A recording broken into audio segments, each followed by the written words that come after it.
Kalau kepingin sukses, maka meskipun tidak 100%, tiru Rasulullah Sallallahu Alaihi Wasallam. Pertama, kuasai ilmu. Jangan sampai kita kepingin berdakwah, ternyata kapasitas kita malah kalah dengan yang akan kita dakwai. Ya rungkat. Kadang orang lebih mendahulukan performanya. Serbane sing didhisikne, cobae sing didhisikne, bukan kapasitasnya. Saya tadi siang membuka judul ceramahnya Fulan, luar biasa. Itu Fulan orang baru, saya nggak kenal. Terus tak buka jeret, maca mukadimah wis salah-salah. Kayak begitu takutnya Imam Syafi'i, takut tentang hablu minan nas, takut minal mutolabah, takut ada tuntutan gugatan. Sepeser pun nggak berani. Semua disedekahkan dengan harapan kalau nanti di akhirat mereka yang kalah menggugat Imam Syafi'i, maka Imam Syafi'i tinggal bilang, gajiku wis tak sedekahne kabeh. Daripada gugat saya, silahkan pahala sedekah ambil semua. Sebaliknya, sepinter apapun, sehebat apapun berhujjah, kalau kadang ganggu istri orang lain, peringas-peringis, orang patek kena dipercaya, dia berfatwa, umat akan menerima itu ragu. Iki temenanan tak guyonan. Islam ini dibawa oleh orang yang nggak punya cacat moral dan nggak punya cacat nasab. Luar biasa. Nah, kalau kita kepingin sukses, meniru suksesnya Rasulullah Sallallahu Alaihi Wasallam, cerdaslah. Anak kena beban sejarah, anak sulit meyakinkan dan diterima orang lain karena jejak nenek moyangnya. Hati-hati supaya bisa diterima, diyakini orang lain. Maaf, jangan menerima atau menolak sesuatu didasarkan pada penampilannya, belum tentu. Jangan menerima atau menolak sesuatu didasarkan pada golongannya, belum tentu. Jangan menerima atau menolak sesuatu didasarkan pada sukunya, belum tentu. Jangan menerima atau menolak sesuatu didasarkan pada nasabnya, juga belum tentu. Dari dulu Islam bisa dipercaya karena dibangun di atas dasar keilmuan, kapasitas, dan kejujuran. Bismillah, walhamdulillah, wassalatu wassalamu ala sayyidina Muhammad Rasulillah wa ala alihi wa sahbihi wa man wala, amma ba'd. Pembantu rektor yang kami hormati, para dekan, para dosen, Gus Ahmad KVB Mahrus, sehat Gus, sugeng rawuh, ingetin iki Malang, celep. Juga para kiai, panitia, peserta Gebiar Sholawat Brawijaya dalam kerangka apa tadi? Gebiar Pekan Qur'ani, Gebiar Brawijaya Qur'ani Nasional. Ini kelihatannya kampus tapi kados pondok Gus. Insya Allah Brawijaya terus menebar keberkahan. Amin, Allahumma amin. Islam bisa diterima secara luas dan orang begitu yakin dengan kebenaran Islam karena Islam pure, didasarkan pada bukti kebenaran, tidak didasarkan pada ayat kauniyah maupun ayat fi'liyah dari wahyu Allah Subhanahu wa taala yang 100% valid, akurat dan benar. Orang di luar Islam siapapun tidak bisa menyanggah, membantah, mematahkan bukti kebenaran Al-Quran. Bukan hanya faktor itu yang menyebabkan Islam segera diterima secara luas, tapi lebih dari itu juga yang menyampaikan Islam, yang membawa agama Islam adalah Nabi Muhammad SAW yang super fatonah, super cerdas, pinter sekali. Nabi itu berargumentasi, menekuk, mematahkan lawan itu gampang sekali, karena memang super cerdas. Andai yang membawa Islam itu orang kayak Marzuki begini, ya sulit diterima orang, karena enggak patek cerdas. Bukan hanya super fatona Nabi Muhammad SAW, tapi juga super sidik. Dari kecil sampai dewasa, sampai terima wahyu dan seterusnya, sekalipun gak pernah berbohong. Serambut pun gak pernah berbohong. Orang Quraisy tahu betul bahwa si yang namanya Muhammad SAW itu orang yang dari kecil mereka tahu nggak pernah berbohong, sehingga yang mengingkari ajaran Nabi Muhammad SAW itu mesti orang yang karena sakit hati, bukan karena meragukan kredibilitasnya Rasulullah SAW, bukan karena sanksi terhadap validitas ajaran Rasulullah SAW. Mereka yakin sepenuhnya benar, tapi mestine sing dadi nabi aku lah pokok Muhammad, mestine sing dadi nabi bangsaku lah pokok Muhammad. Hasadam min indi anfusim. Mereka menolak beriman bukan karena tidak tahu Nabi Muhammad benar, tapi mereka menolak beriman karena iri, dengki, sakit hati. Islam diterima luas karena ajaran Islam itu sendiri benar, didasarkan pada fakta yang benar, dibawa oleh orang yang super cerdas, pinter meyakinkan orang lain, dibawa oleh orang yang kredibilitasnya tidak diragukan, karena dari dulu terkenal sekalipun nggak pernah berbohong.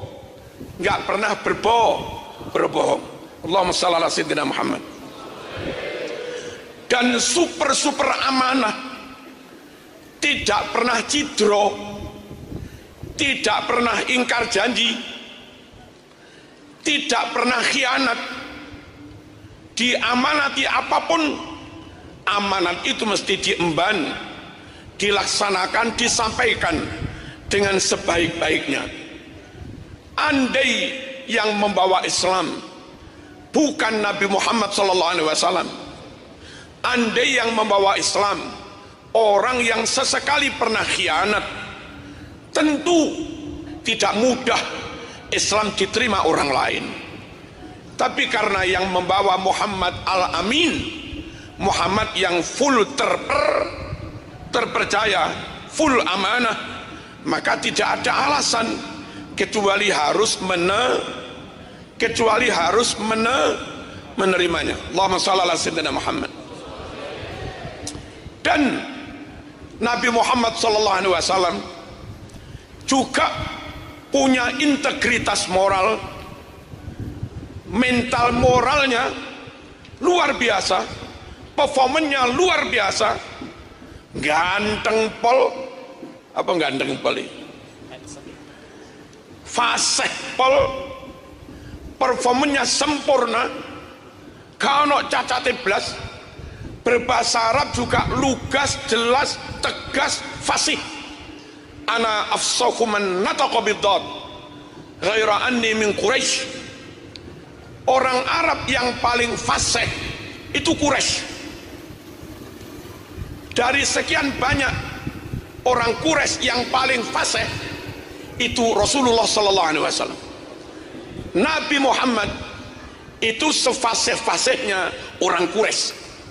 Orang Quraisy sefasih-fasihnya orang Arab. Jadi Nabi Muhammad itu the best of the best dalam hal fasahah, dalam hal kefasihan berbahasa. Dari huruf hijaiyah Arab itu yang paling sulit dilafadzkan dot, sulit ngepas nih itu dot. Nabi Muhammad SAW orang Quraisy yang paling fasih dan orang Quraisy yang paling pas melafadzkan dot. Ana afsahu man nataqa bid-dot. Saya, kata Nabi Muhammad SAW, orang yang paling fasih melafadzkan dot yang itu paling sulit. Cerdasnya Pol, kuasai ilmu, kuasai materi, dapat legitimasi luas. Kenapa dapat legitimasi luas? Karena super amanah dan super sidik, super jujur, reputasinya luar biasa, nggak punya cacat moral, didukung akhlaknya top, nggak pernah menyakiti orang lain, nggak pernah melukai orang lain, nggak pernah mencurangi orang lain, nggak punya cacat moral, paling ganteng, paling pantas berpakaian, paling wangi, paling resian, paling fasih, yang semuanya itu modal untuk bisa mempublish ajarannya, modal untuk bisa mensosialisasikan ajarannya, modal untuk bisa mentabligh ajarannya. Jangan dikira tabligh itu syukur bisa ceramah iso dalil, nggak cukup. Zaman iso ceramah lagi maca muqaddimah i'rabe wis keliru, gek ceramahmu neng Lirboyo pisan wis acur jum.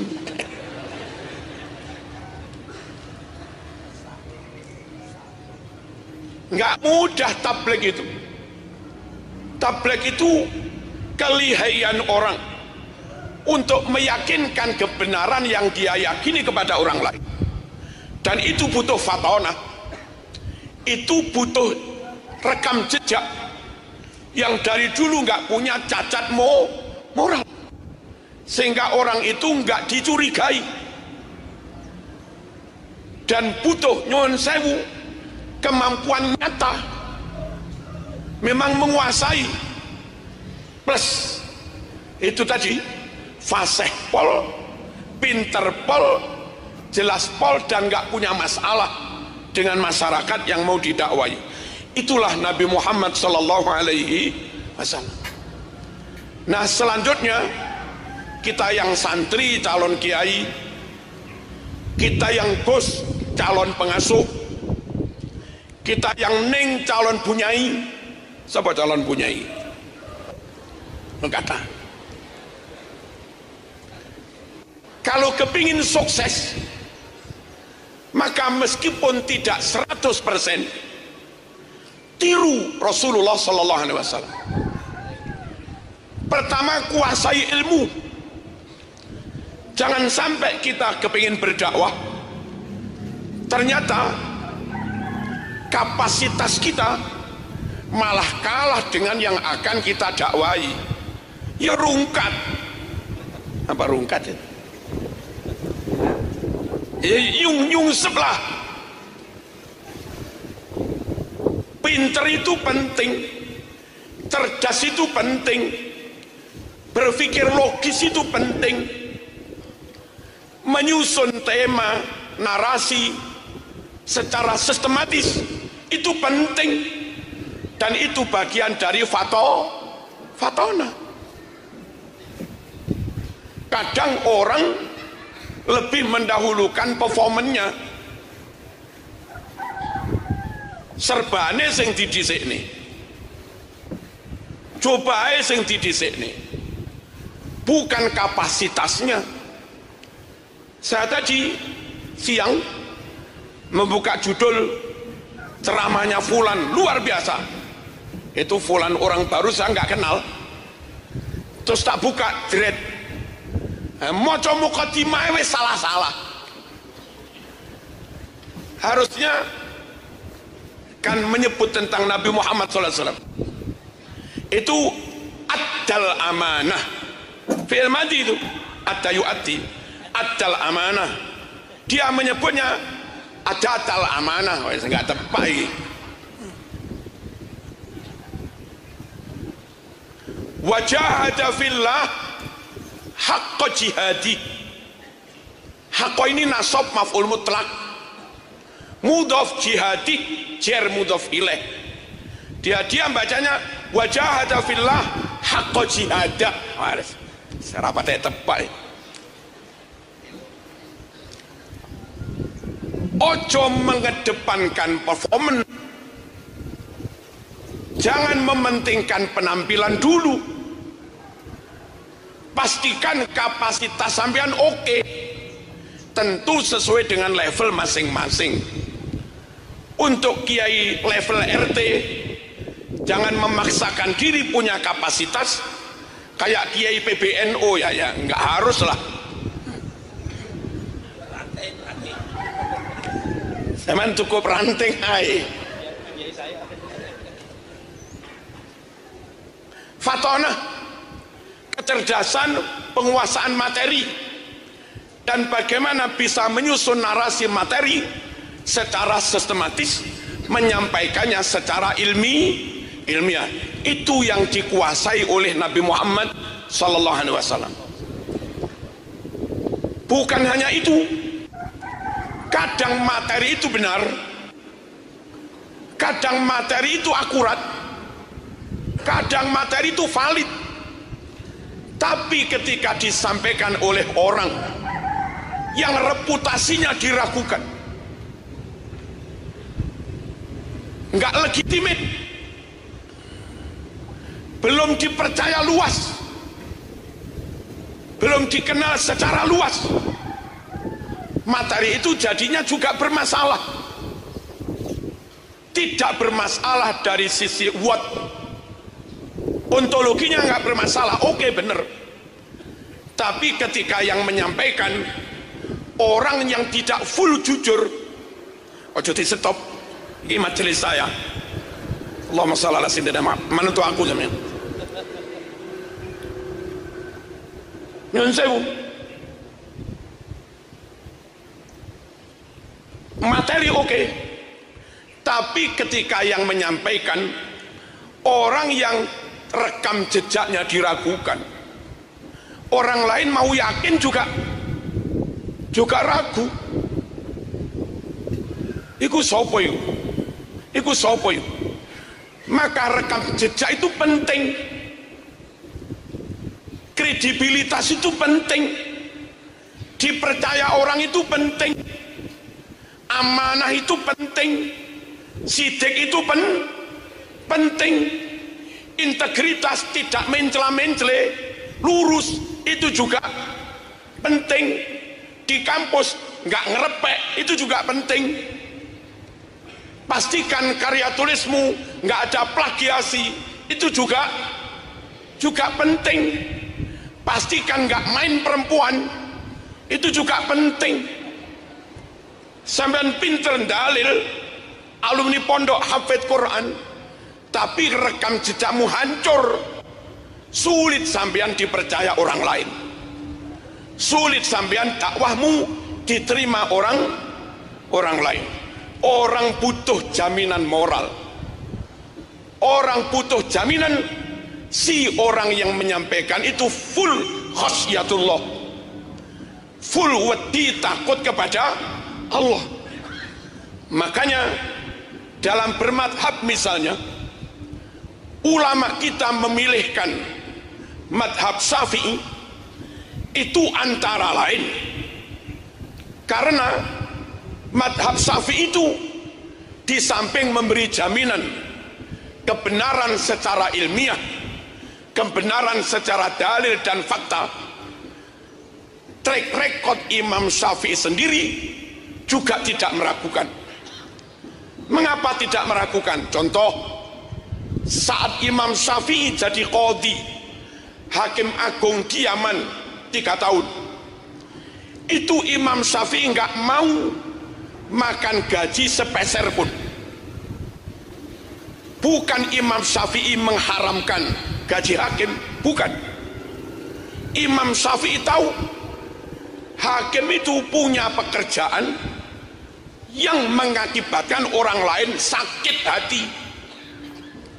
Hakim agama sering menyidang kasus cerai. Begitu didok, sing menang seneng, sing kalah senep. Apa? Sing menang seneng, sing kalah ngenes. Hakim 1000 kali ketok palu, 1000 kali hakim membuat senang dan bangga yang menang, dan 1000 kali pula hakim membuat sakit hati yang kalah. Imam Syafi'i nggak berani ambil gaji, khawatir nanti di akhirat digugat oleh mereka yang kalah itu. Kayak begitu takutnya Imam Syafi'i, takut pada hisab. Kayak begitu takutnya Imam Syafi'i, takut tentang hablum minan nas, takut minal muthalabah, takut ada tuntutan gugatan. Sepeser pun nggak berani, semua disedekahkan dengan harapan kalau nanti di akhirat mereka yang kalah menggugat Imam Syafi'i, maka Imam Syafi'i tinggal bilang, gajiku wis tak sedekahne kabeh, daripada gugat saya, silahkan pahala sedekah ambil semua. Orang yang punya track record, rekam jejak kayak Imam Syafi'i, integritasnya luar biasa, plus fatonah, kapasitasnya luar biasa. Orang mau manut itu nggak ragu. Orang mau tamassuk biqauli, mau memegangi madhab dan fatwanya, itu nggak ragu.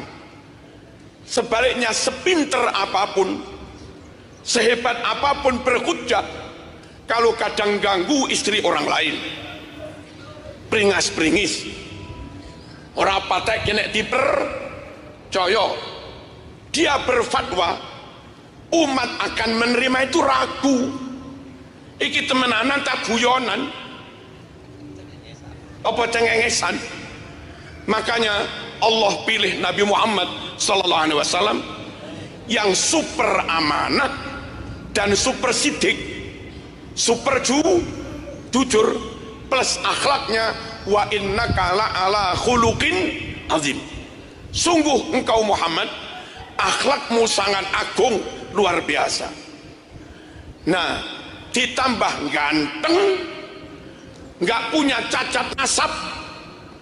Sejak Adam sampai Nabi Muhammad sallallahu alaihi wasallam, nasabnya Nabi senantiasa lahir lewat pernikahan yang sah.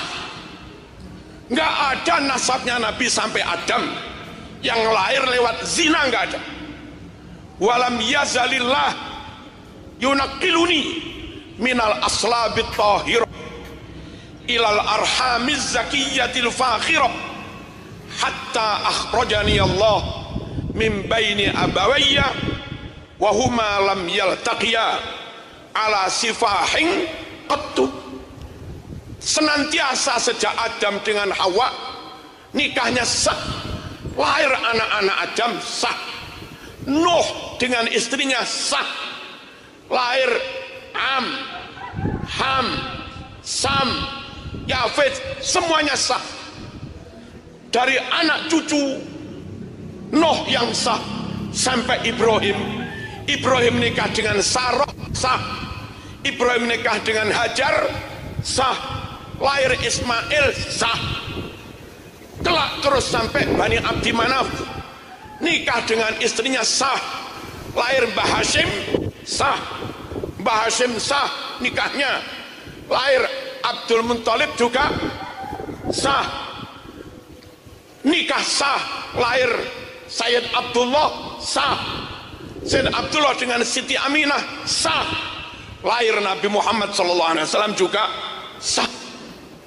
Islam ini dibawa oleh orang yang nggak punya cacat moral dan nggak punya cacat nasab. Luar biasa. Nah, kalau kita kepingin sukses, meniru suksesnya Rasulullah SAW, cerdaslah, kuliah sing tenanan, IP ojo bebek baris,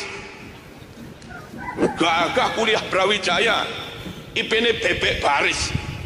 Napa dosen bebek baris?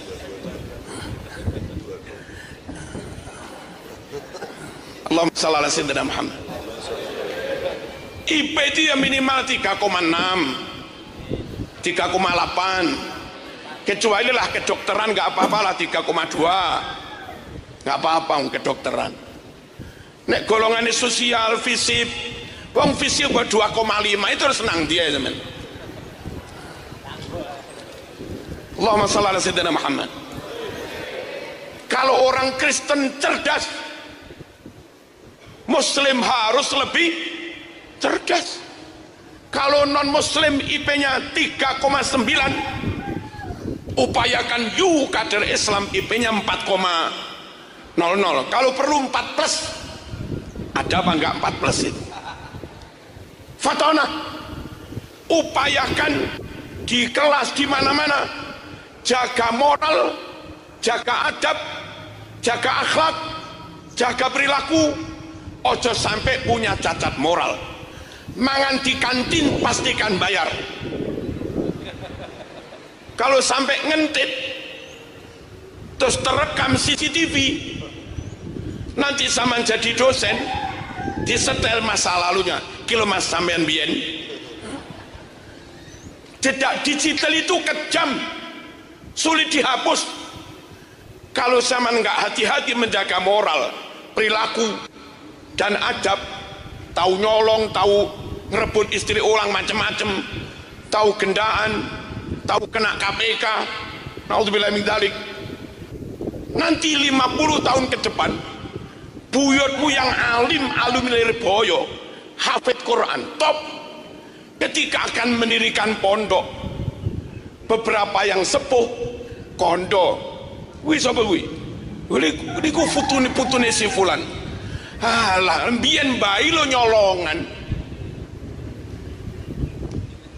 Anak kena beban sejarah, anak sulit meyakinkan dan diterima orang lain karena jejak nenek moyangnya. Hati-hati supaya bisa diterima diyakini orang lain.